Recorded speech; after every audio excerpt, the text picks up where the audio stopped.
it takes a lot of precision for people to understand how they can get the best recovery, because you and I want the most effort, we want the most load, we want the most frequency.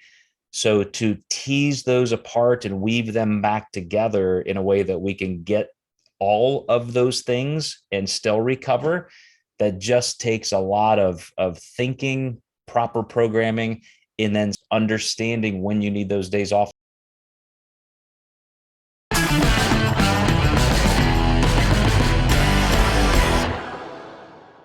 Hey everybody, welcome back to Contest Prep University, still in our Frat House series. I'm Joe Klemczewski with Adam Atkinson, and we're going to long form cover a topic that we hit on every once in a while, especially when we talk about training, and that is recovery or fatigue.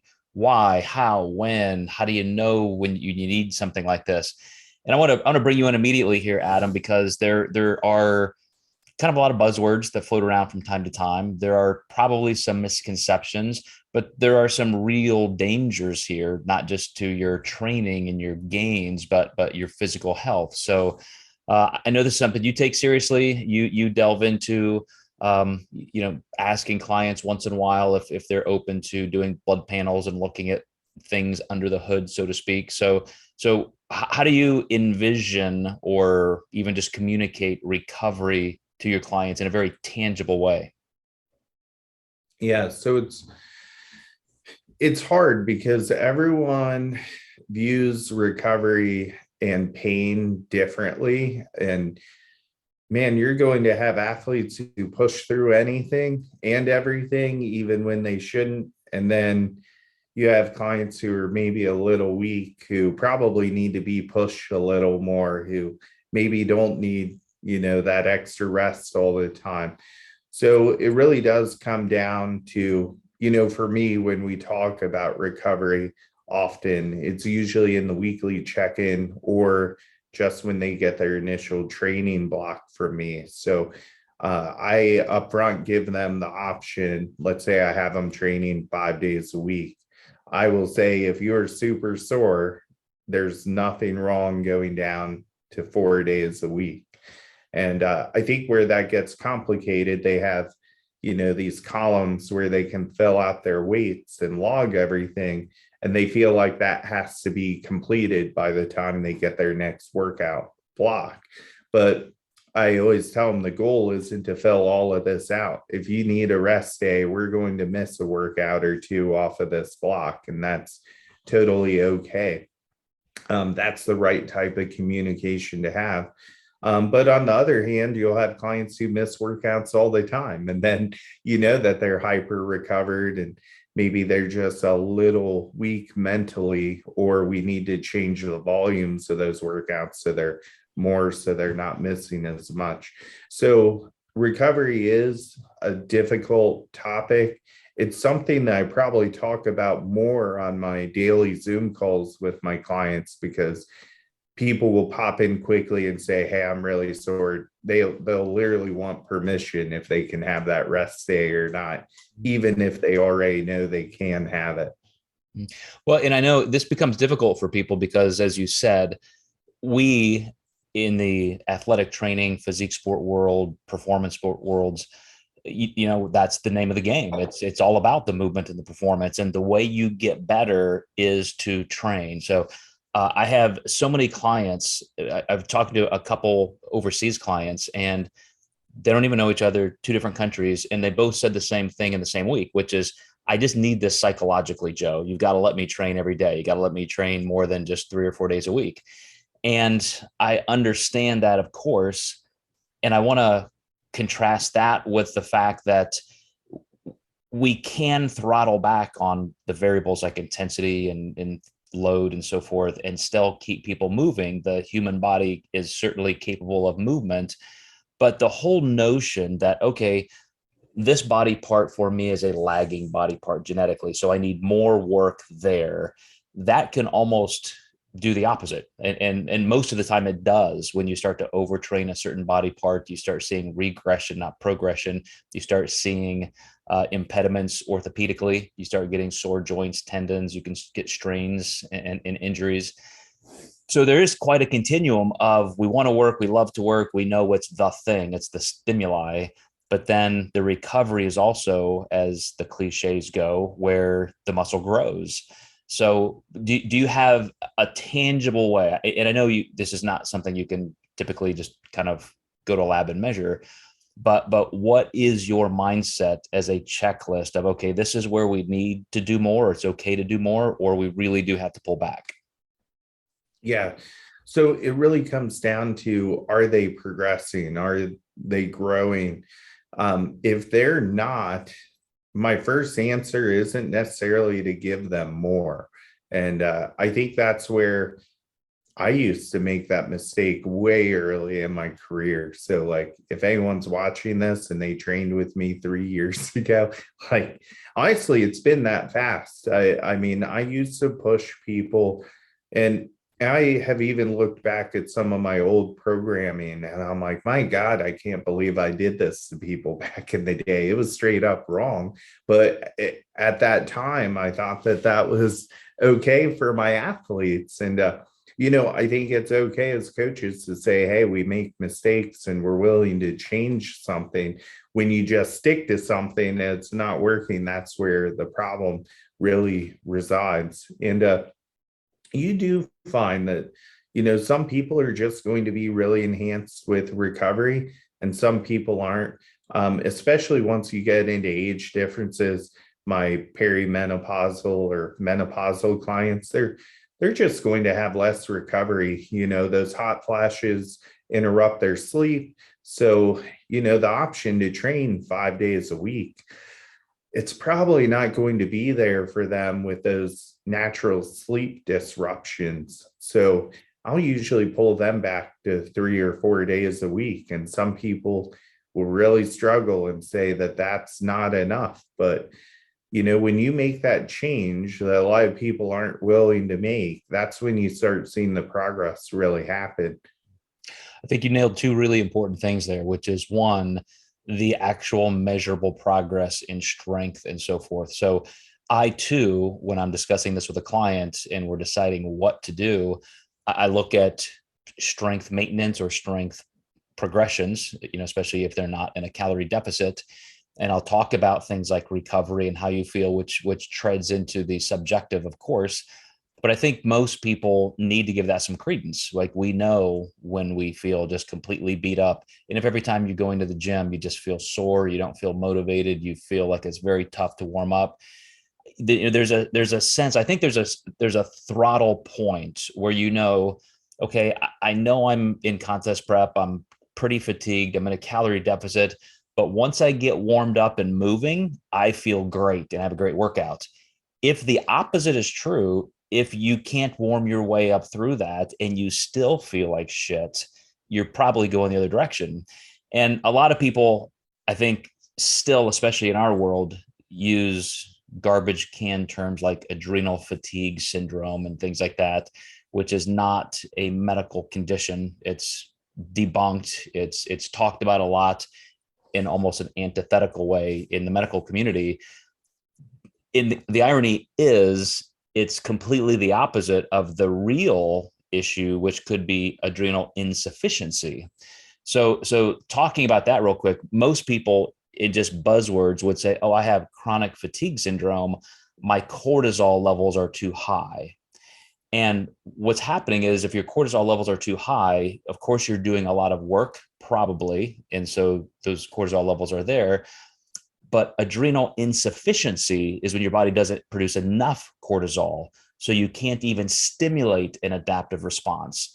And so that's almost how ridiculous some of these little myths can become. It's not that you have adrenal fatigue or adrenal insufficiency. You're just tired. You're just overdoing it. We know sleep is a factor. You and I have talked about this in different training podcasts, where we say, look, if you're undersleeping, take that time to sleep, not train. That's not going to be to your advantage. So I'm just curious, if you have a client that you just know is not getting the sleep they need, how do you alter training, or do you? I mean, do you just keep harping on them to get the sleep, or can you do something on the training side to try and push them through that? So that's where it gets interesting, because if they're, really hating the training, you would assume that would make them tired and make them sleep. So at that point, I'm probably going to go with some kind of blood panel to look for insufficiency.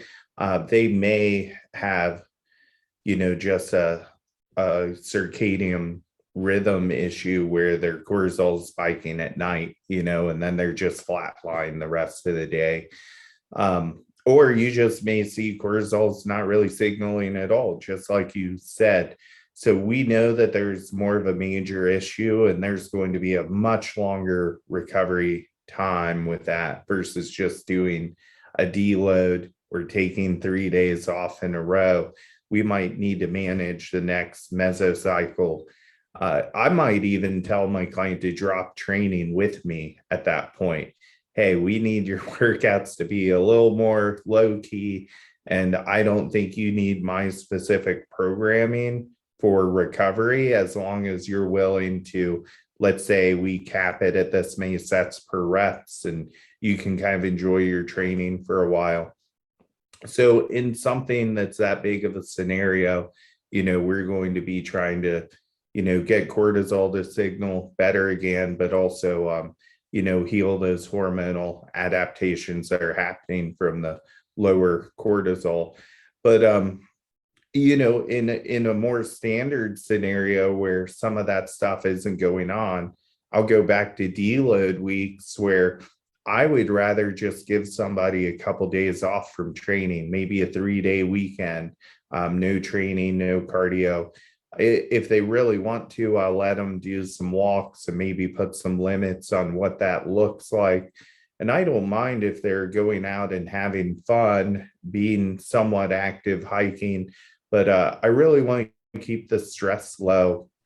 And if they're pretty active still, we may do a 4th day.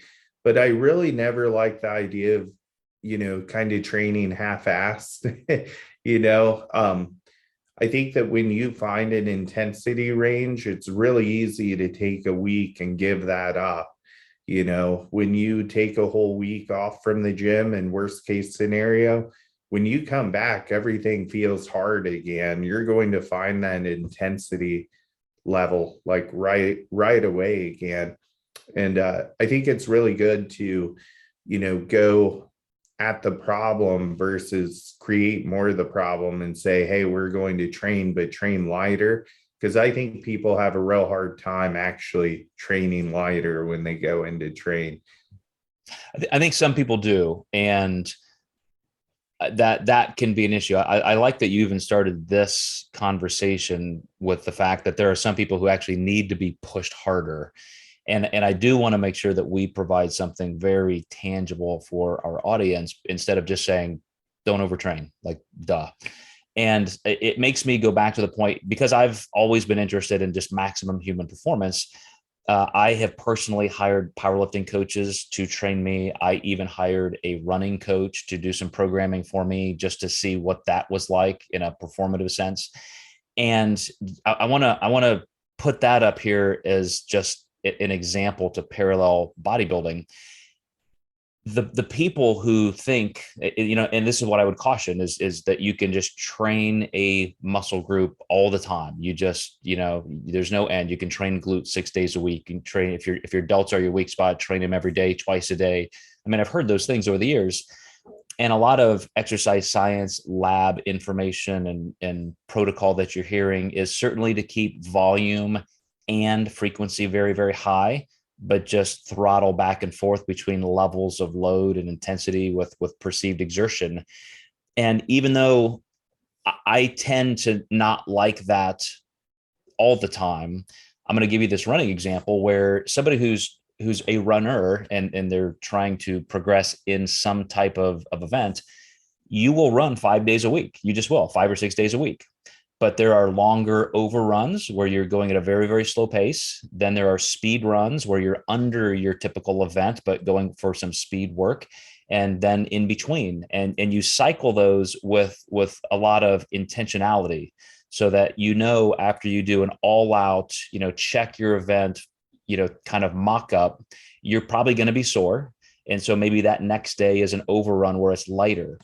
And that's the kind of mentality that I think we're hearing more out of our exercise science community today. But does that translate over to people in the gym? Are they willing to do that? Are they willing to go in the gym and just do 5 out of 10, perceived exertion? Are they willing to leave that many reps in reserve and just not push it a little bit? It is the people who love training so much that they can't go in and just do a quote half-assed workout. They've got to go all out. Those are the ones I worry about, because that the homeostatic disruption curve, that the deeper you go into that need for recovery, that pure muscle exhaustion and muscle quote damage or disruption, the longer it takes to come back up to baseline, and then even higher for that adaptive return. So real quickly, just to contrast that with things that has always been the antithesis on the other end of the continuum, things like the heavy duty training, the Mike Menser, Dorian Yates type stuff. People would talk about that level of intensity as it being driven by the anabolics they were on. And of course, they can take that time off. They've got the steroids to make them big. But on the contrary, the steroids help you recover faster. So they could ostensibly train even more frequently, but they found that they just got better recovery and greater strength. So again, I'm not saying that either one of these is wrong, that you've got two ends of the continuum and you just have to know how to play your hand. And I think this is where every single lifter, even if they have a game plan and you've created the perfect protocols for them and training blocks, Adam, they have to know when it's time to just take the day off, or when it's time to call an audible and pull back a little bit, or when it's time to just let the whole thing ride. One last thing on this running paradigm, when you have those overruns and the speed runs and so forth, there are days you're going to be fatigued and just not feel it. But every week, every type of run should progress in some way, whether it's quality of motion, tangible increases in time, that sort of thing. And I think that's where some of our community can take some notes, is that every workout may not feel amazing, and you do have to kind of warm your way up through it and just slog it out, because you are in prep and you're in a calorie deficit. But still, that gold standard has to be progress in feeling better, feeling stronger. You're at least getting those good days in. So just curious as to your general thoughts on the whole continuum. Yeah, I do think that psychology plays a huge role. So that was one thing that we kind of haven't touched on. I had my client Aaron, who just won the Arnold Classic and Classic Physique for the amateur. And he messaged me today. He said, I feel like I've been hit by a truck. I know with him, that's his way of asking for an off day, which he never asked for. It's probably the first time he's ever asked for one. And I just knew immediately this guy needs a day or two, probably rest, if he's coming to me and saying that. But then on the other hand, I'll have somebody who's maybe missed a lot of workouts ask.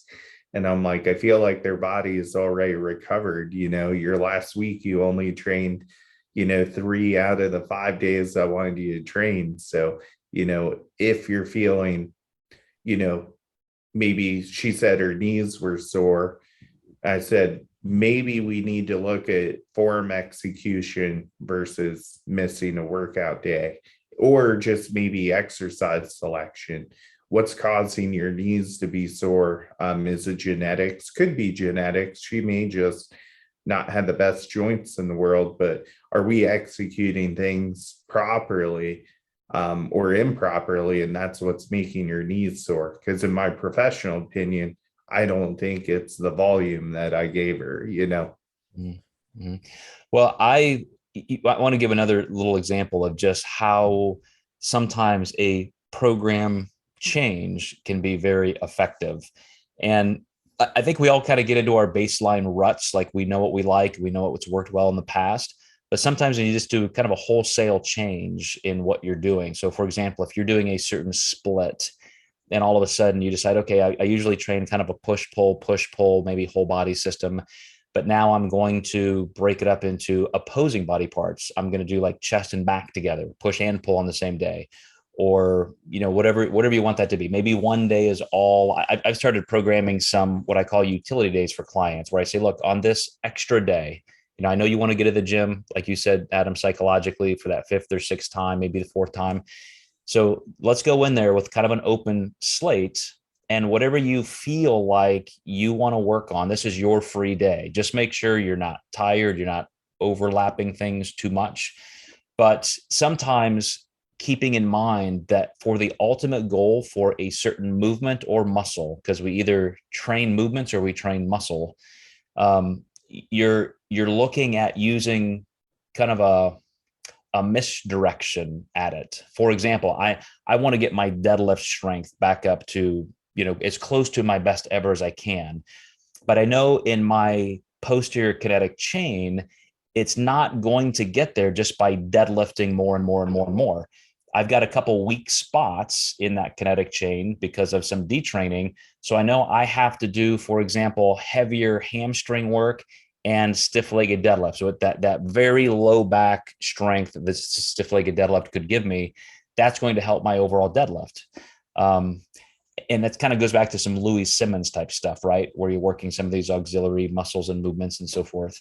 But one quick example, I had to carry in 2,000 pounds of flooring out of my driveway. We're doing a home reno project. And I just knew, first of all, I had a decision. I can do my normal training and then go home and do this, or I wonder what it's going to feel like to take 2,000 pounds of flooring in for an hour and a half up and down stairs. Like maybe that's going to be enough of a workout. Sure enough, I woke up this morning and I feel like I deadlifted all day yesterday. I mean, I feel the exact same kind of muscle soreness.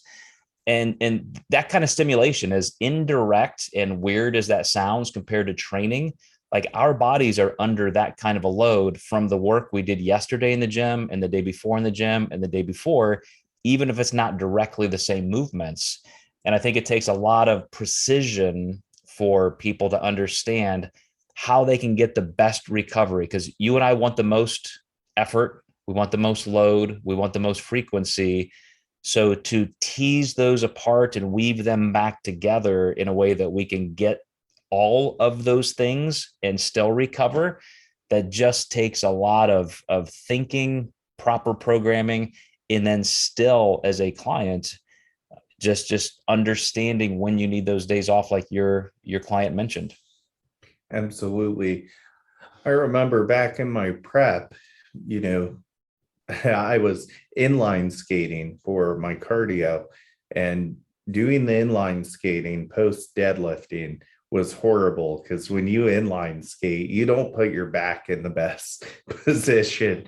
And I just remember saying, I'm going to have to do a different form of cardio if I'm doing cardio on the days I deadlift. Luckily, my cardio never got high enough where I had to make the decision to, do a different type of cardio. So whenever I deadlifted, I did an inline skate because it just made my lower back feel horrible. So sometimes you need those slight modifications, based on, what you're doing for your cardio. Some of my clients swim or tread water because it's just easier on their joints if they have access to pools. But a lot of my people that do that say, I prefer not to do this on a shoulder day. It seems like that really taxes them. So as long as they have that day or two off, they can move their cardio, or they can move their swimming to a different day of the week where it's not on a shoulder day. Exactly. Well, I'm going to give a 3-step checklist for our clients and our listeners. I think this could be useful, and then I'll see what you might want to add to it, because I know sometimes when I go into the gym and I'm just questionable, like, I don't know, like, can I go through a normally planned hard workout, or do I need to do something different? So there's that feeling that the first step in this checklist is to assess, okay, it's time to work out, or I wake up and I know later today is this workout. How do I feel? and take a real mental check in terms of just kind of a body scan, what's sore, what's not. Do I feel good going up and down stairs? And then once you get in the gym and you're warmed up and you get those first couple sets, do that same thing, reevaluate. Do I have a little snag in a knee, or is my back tight or something? Is there anything I feel that could risk injury? So there's that just physical and mental assessment before you even start. Then when you've decided to go into the gym, get warmed up, do those kinds of things. But the third step is, if you still have any question that, I don't know, maybe this is the day I should pull back a little bit, this is where you have to just do some analysis of what you've done. For example, I'll use squats. Let's say I just feel a little weak. I just a little tight. I don't know if I'm recovered well enough from whatever I did the day before, the 2 days before. So I will physically just think back, okay, here's what I did. It's been this many days. I should be pretty well recovered. Like maybe I'm just a little bit, tighter than usual. That's okay. I'll get through it. And if I make that decision to still go on because I know analytically I should be okay, 9 times out of 10, I have a great workout. Sometimes that's when I have my best workouts, because I'm literally just on the cusp of that super compensation of training recovery. But if I get to the point where it's like, no, I just don't feel it, like, man, my knee's killing me or this, and I realized 2 days ago I really did have I set a PR, and so I probably just need an extra day. You don't have to leave the gym. You can just decide, okay, this will be kind of a deloading workout. Maybe I plan to do this. I'm going to do all the same sets and exercises, just with 20% less load. I don't think you have to call your coach to get approval for something like that. That's where just being incredibly intuitive comes into play. But I've always, when I've made those decisions at those times to either keep going or pull back, it seems to work well, because every time I made the decision to go forward, I've never had any kind of an injury, because there are also times that I just throw the workout away. I'm like, I just can't do this today. I'll just keep doing cardio instead of moving into my workout. Rarely will I just leave. I'm still going to do something. And I think that's where a lot of competitors can have some fun in the gym and get something accomplished and still respect any level of recovery they need.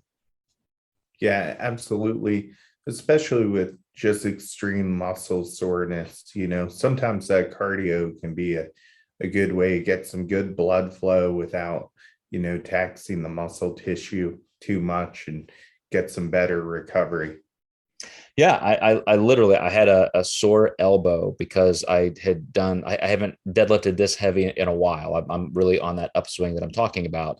And just from gripping, I just had kind of both sides of the joint, just what could have turned into a tendonitis. And I felt like, okay, I've been here before. I can just keep training as hard as I can and end up with an elbow tendonitis that lasts for a year. Or I may just need to modify. Maybe on my next back workout, I use straps. Maybe I do this.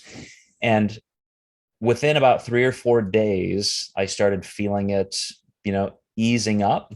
And I still went ahead and did an arm workout, but all I did was just not go to my heaviest type sets. I just, at 75, 80%, I went for, like you said, the blood flow, the movement, the contract, relax, nervous system input. And the next day or two, it actually felt better than if I had not worked out. So sometimes the answer is still train, just know where those thresholds are where you could be pushing too far. Absolutely. I had a girl who worked with me. Her coach never gave her any off days, and whenever she was sore, he would just add kratom to her to her protocol. And she pushed. I mean, she was a hell of an athlete. I mean, she pushed through it. But when I got her, getting her down to 4 days a week training was fighting tooth and nail. It was a hard transition.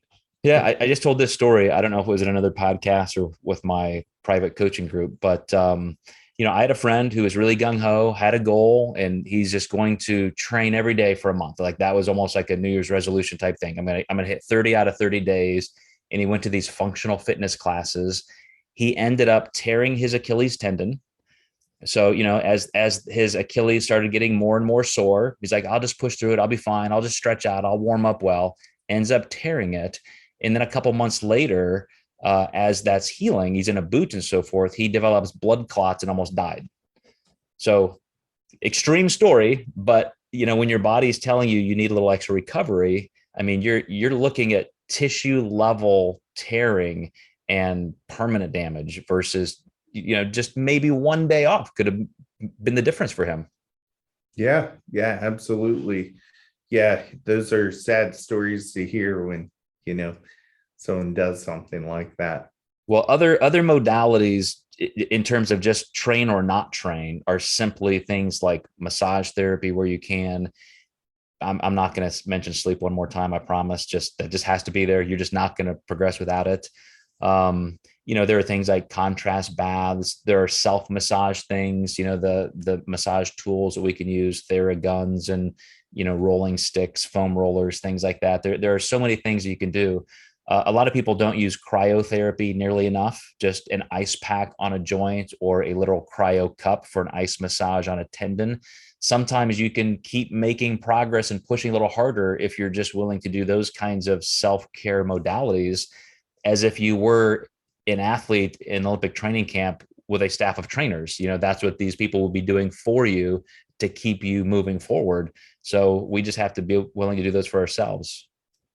Yeah, those ice baths are getting really common. Have you seen that? Well, Wim Hof, that crazy guy, made that a thing. But even back in physical therapy school, just, with athletes, even if it's just for a joint, an ice bucket to put your ankle in or stick your elbow in, like that can be very helpful. Absolutely.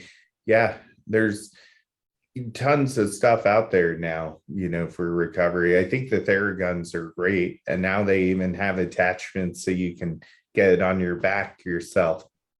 And you said, as you said with your client, just more kratom, more drugs, anything to just numb the pain and keep going, right? Right. Not really. We're kidding. Don't take that out of Yeah, context. let's not do that. All right, man. Well, thanks again, Adam. I know we're working through kind of your list of things, big points that you wanted to cover with our audience. So that's awesome. And again, as I always invite our listeners and viewers, if you have any questions that you want to cover with us, hit us in some DMs or let us know what you want us to cover at length, and we will. See you next time in Contest Prep University.